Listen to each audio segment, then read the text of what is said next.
ئەم گەنجە فەڕەنسیە تەمەن 28 ساڵە وەکو خۆبەخش هاوشانی هێزەکانی ئۆکرانیا لە دژی داگیرکاری ڕووسیا شەڕ دەکات. ئەو کە پێشتر لەگەڵ هێزە کوردیەکان لە سووریا شەڕی داعشی کردووە، دەڵێت ئێمە پابەندین بە ئازادی خەڵک و دیموکراسیەوە بۆ ئەوەی خەڵکی بتوانن لە ئاشتیدا بژین.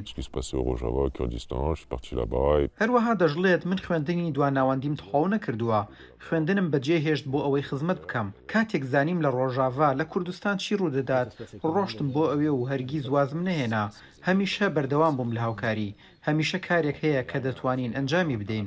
کاتێک گوتم دەچم بۆ ئۆکرانیا بۆ شەڕ، پیان وتم نەخێر، تۆ شێتی، لە ماوەی 3 ڕۆژدا هەموو شتێک تەواو دەبێت.